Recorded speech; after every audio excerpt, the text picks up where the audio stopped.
I maintained that aircraft for 15 years. The private jet of the highest leader in a closed regime. A plane ordinary people couldn't even photograph. Every component I touched was a state secret. And my very existence was top-level security. They trusted me, or pretended to, but real trust never existed here. Only loyalty. November 2019. I opened the ceiling panel of that aircraft. Routine inspection. Checking wiring, hydraulic lines, standard procedures. But that day, my flashlight caught something unusual. Behind the insulation, hidden in the ceiling, a black box. At first, I thought it was some kind of flight recorder. But the location was wrong. Standard black boxes are in the tail section. This was in the cabin ceiling, directly above the center seats. I reached for it. The surface had no markings. No manufacturer's logo, no serial number. Just smooth metal. When I reached further back, I found cables. Multiple cables running throughout the cabin. What is this? The words slipped out. Then, a voice behind me. Working on something? A security agent. Expressionless as always, looking down at me. Yes, routine inspection. Find anything? Nothing. Just checking the wiring. He stared at me for 3 seconds, then turned away. That box haunted me after that day. Days later, I called my colleague Min Chol.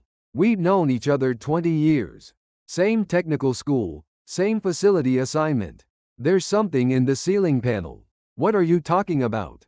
A black box. Cables connected throughout the cabin. But it's not in the design schematics.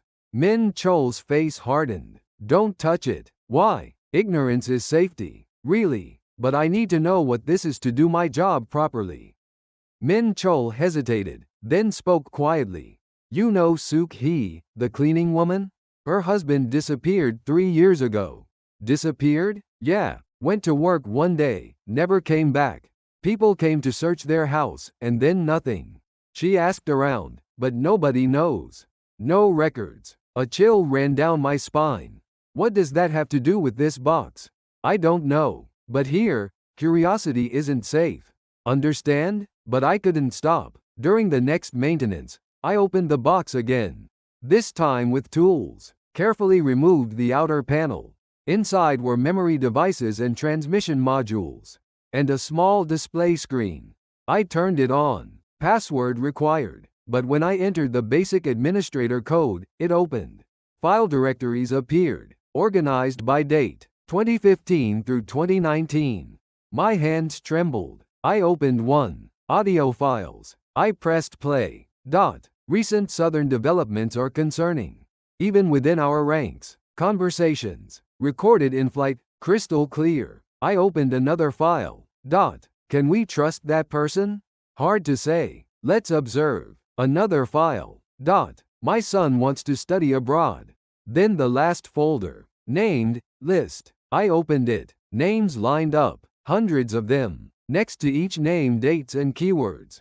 Discontent, suspicion, skeptical, family issues, outside contact. Some names had red markers. I scrolled down. Then I saw a familiar name. Park Young-soo, Suk Hee's husband. Keywords beside it. Critical remarks about system, suspected. Outside information access. And a red marker. Last recorded date September 14, 2016. I shut off the screen and closed the panel. My hands shook. Cold sweat covered my body. This aircraft wasn't just transportation. It was a flying interrogation room. Passengers didn't know. Every word, every sigh, every silence recorded, analyzed, catalogued. And those records determined life and death. I couldn't sleep that night. 15 years, I'd been privileged elite. Special rations, special housing, special treatment. My family was safe. My children attended the best schools. Was this the price? 2 weeks later, I sat in a cargo container. 2 meters by 1 meter of sealed space. Hidden among maintenance part boxes. Air holes and water. Min Chol prepared for me. Emergency rations. The container door closed. Darkness. Complete darkness. I checked my watch's glow. 2 p.m. 12 hours to the border. Only my breathing. My heartbeat thundering in my ears. 6 hours passed. The container stopped. Checkpoint. Voices outside. Documents. Yes, here. Contents. Maintenance parts. Here's the manifest. Footsteps. Closer. Knocking on the container wall.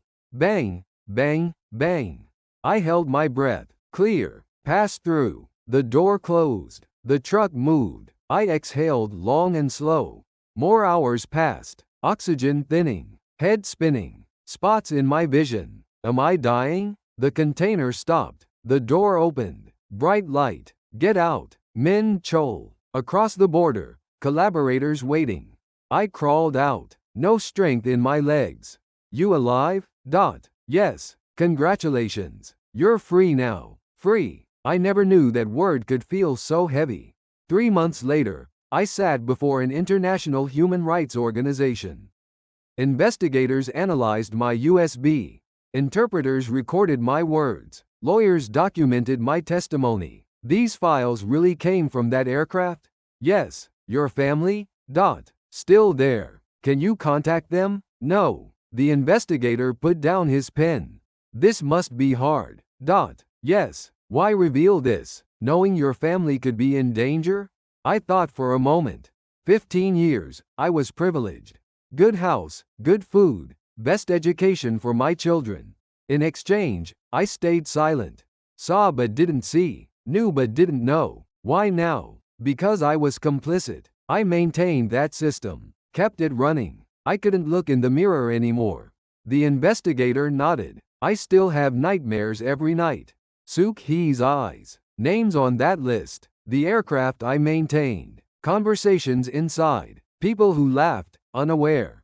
People who disappeared. Freedom wasn't free. I left my family behind. Abandoned my past. Gave up my name. But silence was no longer an option.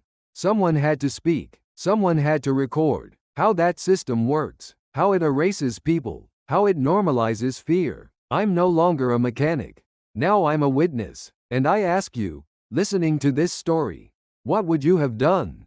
Between privilege and conscience, between safety and truth, what choice would you make? I don't know the answer. But I know one thing. Silence is complicity, and one person's choice can change history. I testify today. What I saw, what I knew, why I escaped. Someone will listen. Someone will record. Someday, things will change. Until that day comes, I will speak.